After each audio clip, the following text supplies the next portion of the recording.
2 cups of flour, 2 teaspoons of baking soda, 2 teaspoons of baking powder, 1 teaspoon of salt, okay, 1/4 cup of sugar.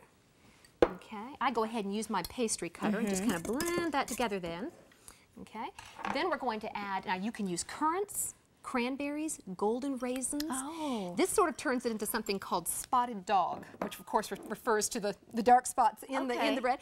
But you can use anything you want. Currants, I had a hard time finding this week, so I had to go for my cranberries and my raisins, which is perfectly acceptable. Give that a little toss around there. Okay. Then 3 tablespoons of shortening and 3 of butter. Okay. And then you just start cutting it in, okay? And I love my little pastry cutter. Yeah, you just work it, There's nothing like it to just really cut that butter and the shortening together and mix it with the flour. Yes, and cold butter works well. You just work at it like this until you get your butter and shortening about the size of peas. You don't want it any bigger than that. Just takes a little while, and then bit by bit, you will begin adding in 1 cup of buttermilk. Okay, not all at once. But you just want, and you may not end up needing the entire cup, but you want it to hold together, right? Until you can work it.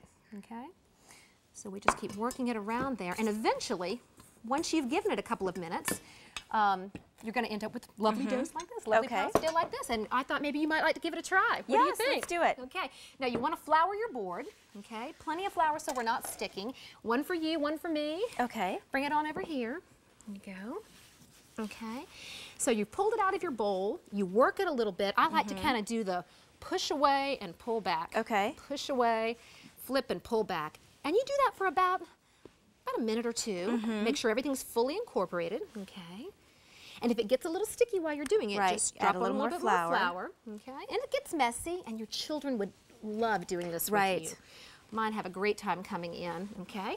My daughter, one time, we were kneading bread, and she was like, man, this is work. I'm working up a sweat. I think our grandmothers must have had good, strong arms, don't you think? Because they were, you know, doing the laundry, and they were kneading bread. They were doing all of this stuff. Yeah, they weren't running as much soccer carpool, I don't think, as we do today. Think they were.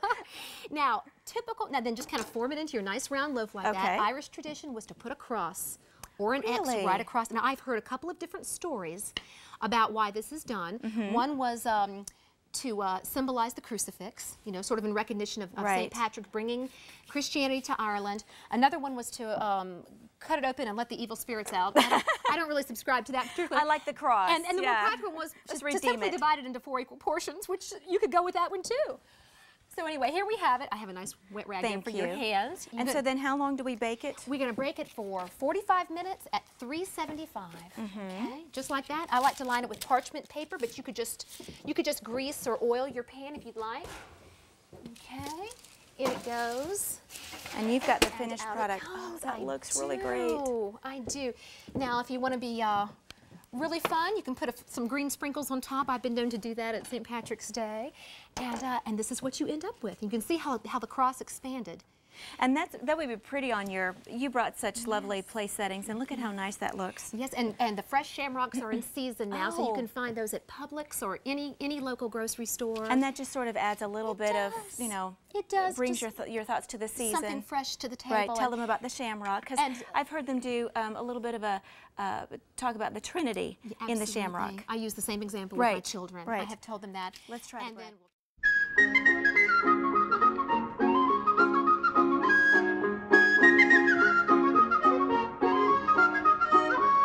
Let grasses grow and waters flow in a free and easy way, but give me enough of the fine old stuff that's made near Galway Bay.